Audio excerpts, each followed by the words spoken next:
Before diving into this incredible story, consider subscribing to the channel and hitting the bell. Every story here has something to say, and you won't want to miss a single one. He thought no one would remember him, until a young seal saw his tattoo and froze. At the exit of the Old Port District of New Orleans, in the still somewhat forgotten sector of Bywater, between the half-abandoned warehouses and the walls covered in ivy and faded graffiti, a worm-eaten wooden bench stood the test of time like a solitary beacon. It was there that every morning, without fail, no matter the weather, sat Franklin Elijah Holloway. He arrived before sunrise, still wearing the same green military jacket, wrinkled, stained, too warm for summer, too light for winter. A jacket he had never stopped wearing, as if it kept him alive. The fabric was threadbare, but on the chest, the faded traces of an embroidered name could still be seen, F. Holloway. The letters faded, as if they too wanted to disappear with the rest of his memory. Franklin had 74 years old, but carried the weight of 2 lives on his shoulders.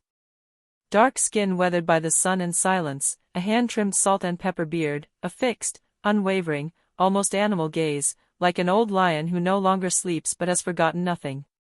He almost never spoke. Not because he had nothing to say, but because no one was asking the right questions.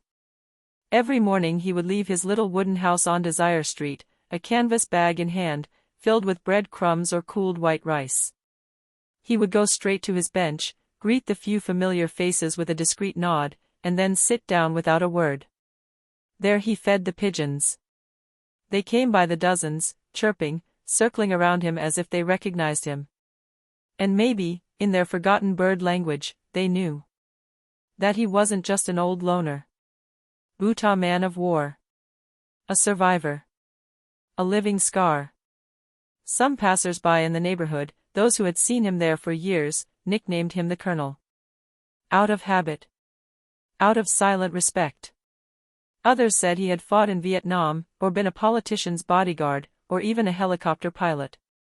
But all of this was just whispers. There were also stories of him killing a man with his bare hands in a Mississippi bar, or of once protecting President Johnson. The rumors danced around him like the dead leaves of autumn, never taking root. The truth? Few really knew. Anne Franklin did not confirm anything. He was content to be there. To exist. To survive in the shadows.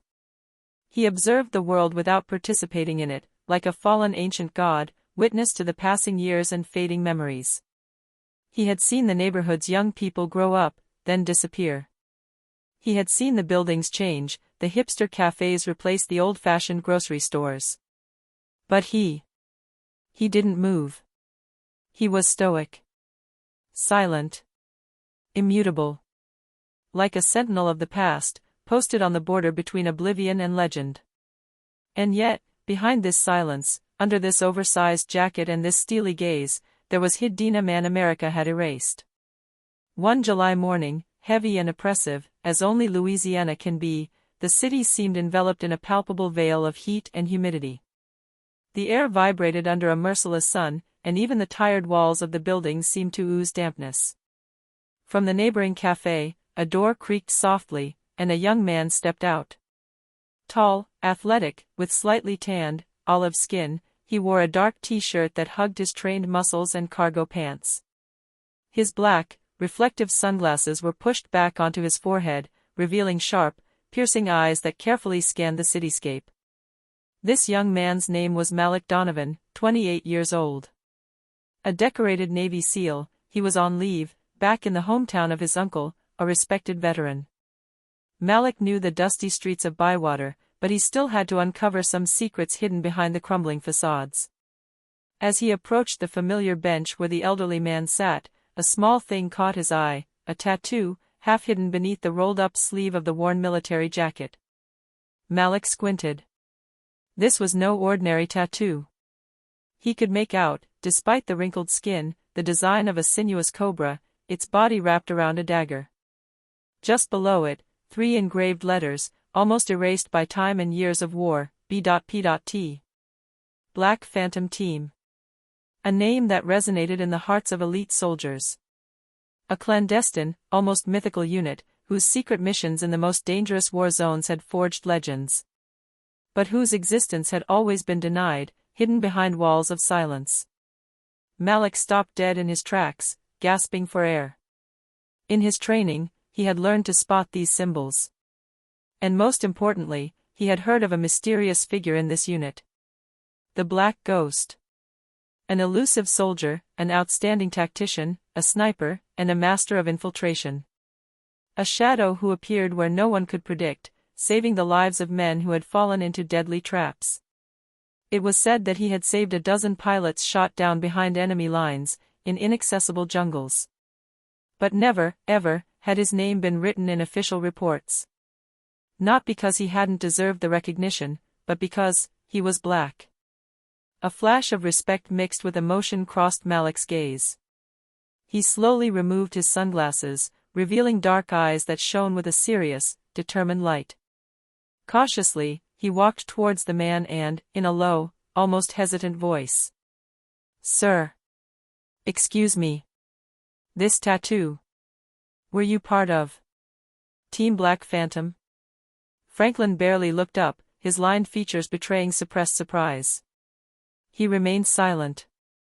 The silence seemed to hang like a veil between them, heavy with unspoken stories. Malik insisted gently, as if to break through an invisible barrier. "My uncle, Sergeant Edward Turner, often spoke to me about you. He told me that if I ever wanted to become a man, I should thank a man named Frank Holloway. For all he sacrificed so that others might live." These words had an immediate effect. Franklin froze. His gaze wandered for a moment, as if seeing a ghost from the past. The name Edward Turner struck a chord in his buried memory. Then, slowly, almost gently, he nodded. "Eddie. He was a good kid. He called me Captain Shadow." A deep silence fell, filled with tacit complicity. 2 generations of warriors, united by the past and the weight of secrets. The next day, just as the sun was beginning to break through the heavy humidity of dawn, Malik returned. This time, he didn't come alone with his questions, but also with a small brown paper bag containing steaming black coffee and sugary donuts, simple offerings to try to break the barrier of silence surrounding Franklin. Then the day after tomorrow, he was back. And again, in the following days, with almost ritualistic regularity. Each time, he brought a little human warmth and, above all, his attentive, patient, and respectful gaze. He was listening. He took notes in a small notebook with a worn cover. He didn't want to rush things. And little by little, in this solitude they shared, Franklin opened up, in half-words, through trembling memories, as if he were lifting a dusty veil that had covered precious fragments. "We didn't have names," he said, his voice broken by years of forgetting and pain. "Just codes, numbers. Encrypted radio calls. We entered where no one wanted to go. Where the light never touched. Missions that no one could talk about. Orders that no one understood." He shook his head, distantly. "But each time, we were reminded of one essential thing: you are not here for glory. You are nothing to the army. You are invisible." Franklin met Malik's gaze, a tired but genuine smile lighting his features. "You know, real courage, it's not what you show to others. It's what we carry deep inside, in silence." These words struck Malik in the heart. He understood that this veteran, this almost forgotten man, carried the weight of sacrificed lives, of unsaid honors, of a fight that went beyond the battlefield. As the days passed, Malik began to share this fragile story, this unique testimony. He spoke to his brothers in arms, those who had fought in elite units, men who understood this imposed silence. Then, cautiously, he contacted military journalists, people capable of lifting the veil on this hidden legend. A modest video was shot in this same Bywater neighborhood, where Franklin recounted what he could, giving a glimpse of the depth of his experience. Very quickly, veterans began to return. They had recognized in this worn silhouette a brother in arms, a lost companion. Tears welled up in their tired eyes. Some fell to their knees before him, as if he were being reborn before their eyes. "You're alive. The ghost. The real ghost is alive." Hugs, clasped hands, trembling voices. A bridge between past and present had just been rebuilt. The Invisible Man gradually became the man the country needed to remember. In just a few days, the story of Franklin Holloway went from a quiet whisper in the backstreets of Bywater to a shock wave that rippled across the country. The New York Times opened the ball with a poignant article entitled, "The Man America Forgot, The Erased Story of Franklin Holloway." The text sensitively retraces the life of this man, his past exploits, the forced silences, the institutional oversights, and the unexpected rebirth of his legend. Shortly after, the cameras of CNN invaded the streets of New Orleans, capturing images of Franklin on his bench, surrounded by veterans and young soldiers who came to listen to his stories. Then came the official reaction. L'American Army. She herself was forced to acknowledge that in the past, some elite units, especially those operating under the seal of secrecy, had not done justice to their heroes, often because of racial prejudice or strategic necessity. Faced with growing pressure from the media, veterans, and public opinion, the Pentagon announced the organization of a solemn ceremony in honor of Franklin Holloway. On the day, the Pentagon's main hall was packed, veterans in impeccable uniforms, emotional families, young recruits with admiring eyes, and high-ranking military figures. The atmosphere was charged with emotion and respect. Franklin, dressed in a clean, shiny new uniform, entered. His legs trembled slightly, betraying the intensity of the moment, but he held his head high, with the dignity and pride of a man who had waited his whole life for this day. A general with a grave face and a solemn voice stepped forward to the microphone and read a carefully prepared speech. For his unwavering courage, his invisible sacrifices, and his loyalty to a country that has not always recognized him. Today we honor Staff Sergeant Franklin Elijah Holloway, war hero and living conscience of our history. May his journey inspire future generations and remind everyone that true heroism transcends barriers and silences. At these words, thunderous applause broke out. Franklin received in turn the Silver Star, a symbol of exceptional bravery in combat, the prestigious Legion of Merit, for his exemplary conduct and leadership, as well as exceptional presidential recognition, presented by a direct representative of the White House, who came especially to honor this long-ignored hero. Tears rolled down her cheeks. Not of sadness, but of deep emotion, the satisfaction of a life of struggle finally recognized. On that day, Franklin Holloway was no longer a forgotten ghost. He became a shining light in American history, a symbol of honor, sacrifice, and resilience. On his return to New Orleans, Franklin didn't expect what awaited him in front of the small cafe where he usually had his morning coffee. A line had formed, long and silent. Young men and women, some in military uniform, others dressed simply, waited patiently, not to ask questions or take selfies, but simply to listen. They came from different neighborhoods, from diverse communities, but all shared a common pain, the invisible weight of combat, the one you don't see on the battlefield, but which eats away at the soul. Franklin, humble and always reserved, accepted without a word, sitting on an improvised platform. Day after day, he gave lectures, workshops. He spoke to young veterans suffering from post-traumatic stress, nighttime anxieties, persistent nightmares, and shadows from the past that haunted them.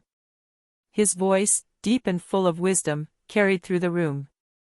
War, my children, is a wound that speaks little. She hides behind the empty looks, the silences, the pain that no one sees. But this injury, it must be heard. Otherwise, it will end up eating us from the inside. He told them repeatedly that strength lay not only in fighting, but in the ability to speak, to share, to not let the weight of memories isolate them. A few years later, the entire military community mourned the loss of this silent giant. Franklin Holloway died peacefully in his sleep, surrounded by photos of his comrades in arms, letters, and mementos of a life of sacrifice. On the day of his funeral, hundreds of soldiers from across the country gathered to pay their respects. They carried his coffin respectfully, their heavy footsteps echoing like a farewell song. The President of the United States, moved by the lasting impact of his life, sent a formal letter of condolence to his family, saluting a hero whose name and story had finally found their place in the heart of the nation. But Franklin's legacy didn't end there. At a strategic military base on the East Coast, a training hall was officially renamed in his honor. Franklin Holloway Tactical Center. A place dedicated to the training of elite soldiers, a sanctuary where the spirit of the invisible soldier, of the ghost become living memory, would continue to inspire future generations. Through this room, through these young soldiers who would learn his story, Franklin Holloway would live forever, a symbol of honor, courage, and resilience.